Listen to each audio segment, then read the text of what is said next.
Welcome to the Live Greater podcast series, Information for a Healthier You from the University of Maryland Medical System.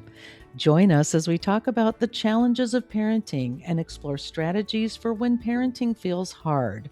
My guest is Adam Miller, manager, Klein Family Center, part of University of Maryland Upper Chesapeake Health. I'm Amanda Wild, your host. Adam Miller, welcome. Thank you. Thank you for having me.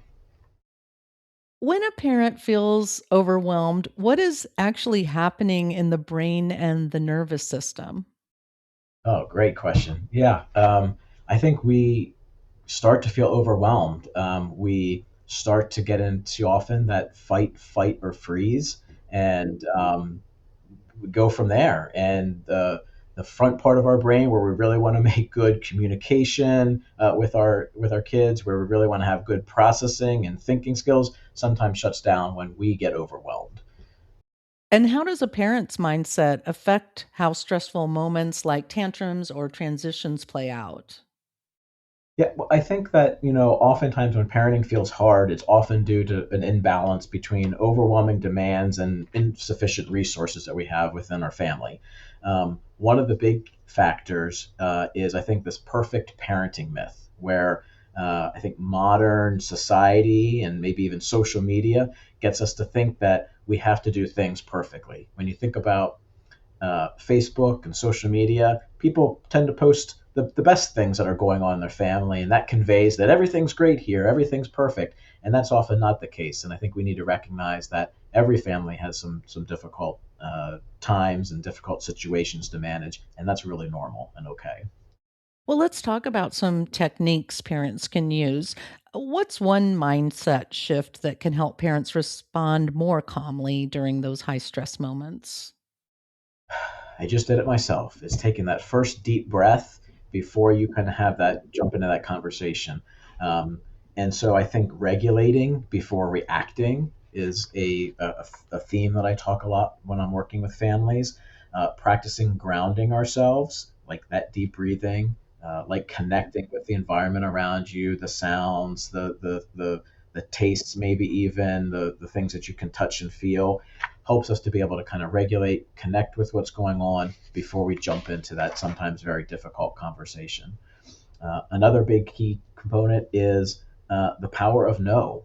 And sometimes just being able to set healthy boundaries with our kids when there's a lot of external things that might be happening is really important. It's okay to say no to our kids. I like to encourage the follow up with why I'm saying no, because I think that helps foster some understanding and some good communication. But that's an okay thing to be able to tell our kids as well. You talked about taking a breath, and that is so very true. What tools can help parents pause, reset, and stay grounded when emotions are running high? Yeah, I think it's to me, it really does start with that deep breath. I think it's okay to model how we want these interactions to go. And I think that starts off in a very early age. It's okay to say, I need to take a couple minutes. Why don't you go read a book? Why don't you go maybe even watch TV?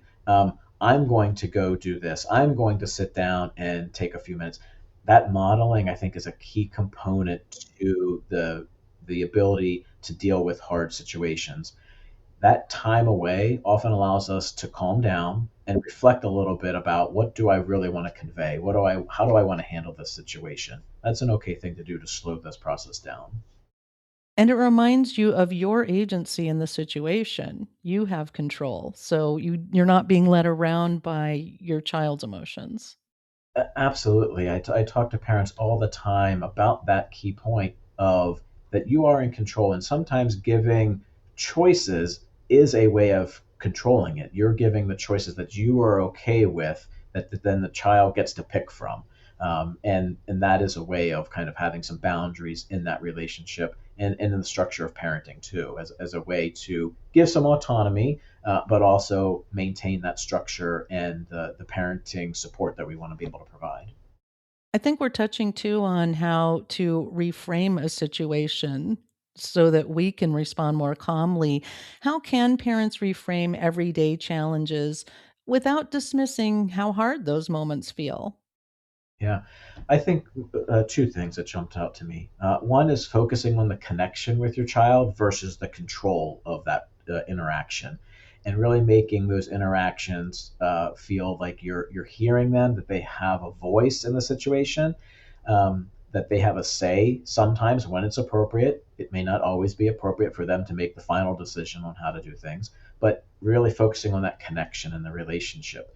And then I think also it takes a village. We've all heard that term. And reaching out to your supports, your friends, your family, your parent, your own parents, other people that may have a good understanding themselves of what the challenges are like, and that we feel like we do have some support, and that it's okay to ask for help. It's okay to kind of run things by other people, whether that's a friend, family member, or even a professional as well. Adam, as we wrap things up today, what's one message you want parents to remember on their toughest days? Well, I think that the relationship is important, and that it is going to be hard. Parenting is hard. It's okay to struggle. It's always okay to circle back later that day, the next day, and apologize for something that you said wrong, a behavior that happened. Again, I think it's about modeling, taking responsibility, focusing on the relationship, and working on these things together. Well, Adam, thank you for sharing some really helpful techniques and insights into how we can respond when parenting feels hard. Absolutely. Thank you. That was Adam Miller, manager, Klein Family Center, part of University of Maryland Upper Chesapeake Health. Listen to more at umms.org/podcast, YouTube, or your favorite podcast platform. Thank you for listening to Live Greater, a health and wellness podcast brought to you by the University of Maryland Medical System. We look forward to you joining us again, and please share this on your social media.